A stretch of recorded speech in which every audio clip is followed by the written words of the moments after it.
Okay, so some people are having a tough time landing the Carrack, especially in hangars that are top load, and we're going to go through how to do that. You can see I'm starting off at a moon, but that's largely because I want to show you the method, and then we'll do the actual landing in a hangar right afterwards to kind of show you how it works out. So we know that the Carrack is a large ship, so essentially what I want to do and what I do to make sure this is smooth and seamless, and I'll go out into third person just to show how it works. However, when I land back at Lorville, I'll not use the third person and show you how it can be done from the cockpit view for those people that really want to stay in the immersion game. So essentially what I'm doing is lining up, there's a crosshair in the middle of the landing pad on all of them, right? And it deals with how ships move and how they rotate on the center axis and using your meters, okay?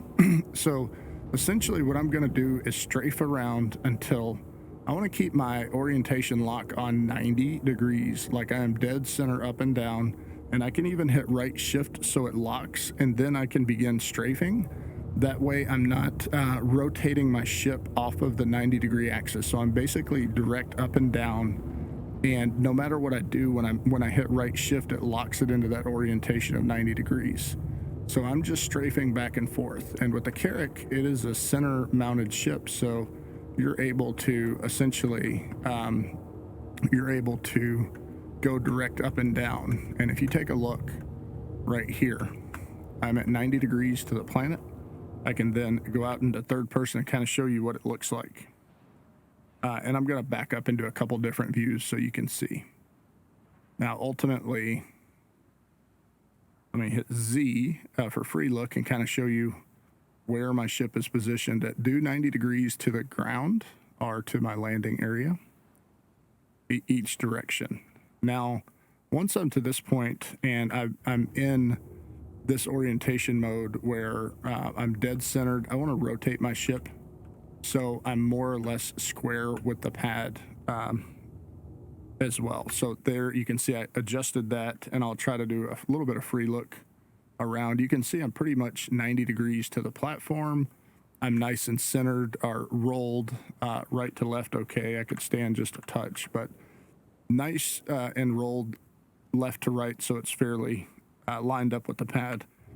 And then what I want to do is go down, and this is, again, I'm still on right shift lock, so my orientation doesn't change. You can see my crosshairs are coming dead even on the center of that pad, right? I mean, lined up, it's spot on in what I can do. And when I go into a hangar, it's the same way, and I'll show you guys that here in just a minute. But essentially I'm coming in, I'm just barely off, so I'm gonna adjust that. As I get closer, it's going to give me a more precise location, right? And then I can go down, and I want to get right down on top of that. It's even hard to tell how close you are with the Carrack, but you get down pretty darn close. It doesn't need to be perfect. So we're going to go to here. I'm going to drop my landing gear and give that a second to process. And then ultimately, I'm going to not touch my thrusters anymore. I'm going to hit right shift off, and I'm going to go straight up this line and level my ship out to 0 degrees. That's the big point that you want to take away, is when you get to use your angle meters on your altimeter on your HUD. Okay, I'm at 0 degrees, so I'm now flat planed off and level. And I'm just going to use I'm using a keyboard and mouse on this one. I'm just going to strafe down. It doesn't matter what your particular flight method is, but I'm just strafing straight down, and I'm going to trust that everything is groovy. Landing complete. Okay, landing is complete, as you heard. I'm going to power the ship down, so then I can go into third person.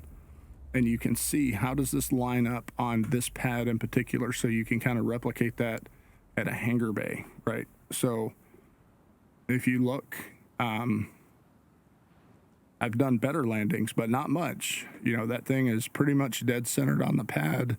You can see the guns are inside the edge. This simulates a similar size pad that you're going to be landing in at Lorville. The guns are inside range of the edges, which are what tends to hang up in the front and the back. I am, let's get a perspective change. So if I look straight down on it, I'm inside the yellow line.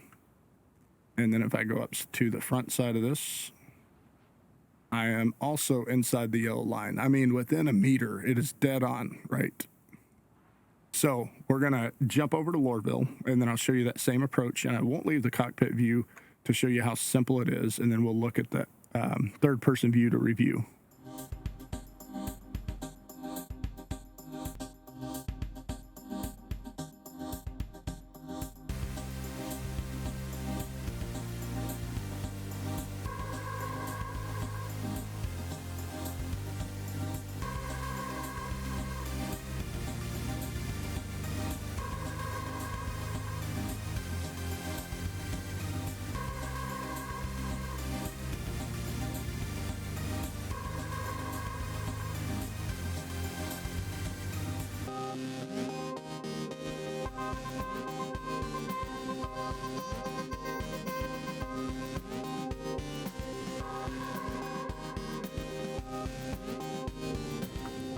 All right, here we are coming into Lorville landing station. As you can see, I come in kind of high, so I set my orientation above the spaceport.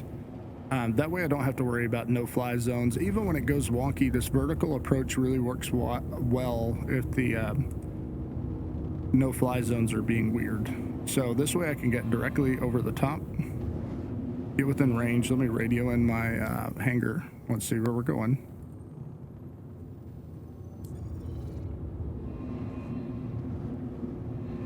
And there we got our beautiful hangar bay. Starting to open up, and again, I'm just going to get centered over the top of it. Really doesn't matter on the height because I can make fine adjustments as I get closer. But I'm generally going to, I'm going to go ahead and slow down here and start getting myself into position. So we're going to try not to use any third-person views so we can get that true immersion going on. And we're going to get kind of over the bay and get to a stop and get our 90 degrees locked in, right? We're at 85, and it's a bit wonky to do that, but there you go, 90 degrees, and we're going to hit right shift. That way we don't run the risk of moving or accidentally spinning our mouse or touching it or sneezing or anything like that. All right, so now I'm dead centered over the top, and I'll make some fine adjustments as I get down. I'm still locked in at 90 degrees.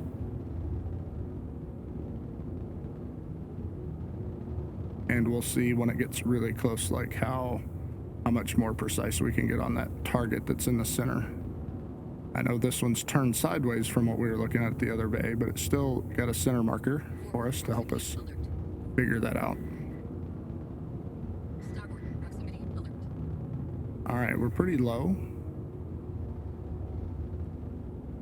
And let's go ahead and fine tune that. You can see just barely touching the keys moves it quite a bit. So get as low as you're comfortable with, and that's fine. And then we're going to flip off the right shift. And again, keep your hands off of the thruster at this point, whatever method you're using. Let's go ahead and drop our landing gear. As we're rotating up, I want to keep straight on that center line. Just use any background imagery you can to help keep yourself centered. You know, like that little panel in the floor. I went center over that, and I'm just trying to get up to 0. And once I get to that point, then we're all groovy. Okay, as you can see, as tight as it fits, it is dead on where it needs to be. I'm not too far forward or whatnot. And then I'm going to shift lock that again, just so I don't accidentally drift.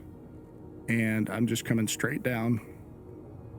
I should be level, so all my landing pads touch at the same time. I don't care what any visual looks like. That angle meter is what I want to focus on.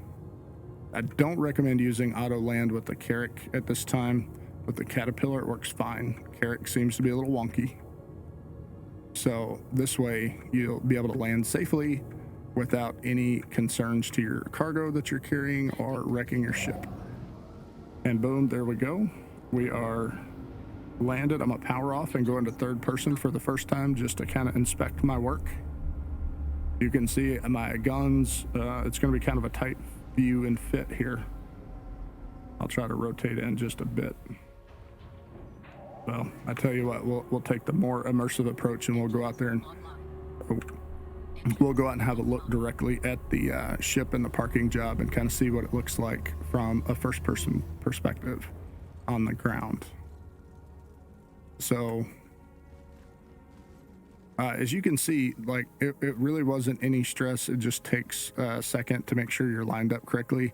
And it has to do with the center of gravity and the center of rotation on the ships. The Caterpillar works the same way, except for you got to remember the cockpit is off to the side, so you don't want to angle directly at the side. You want to pay more attention to the front of your ship and the parking sensors and getting those centered. Come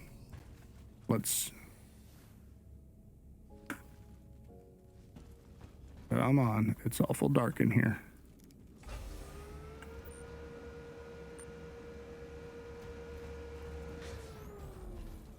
All right, so I know I know it's pretty tough to see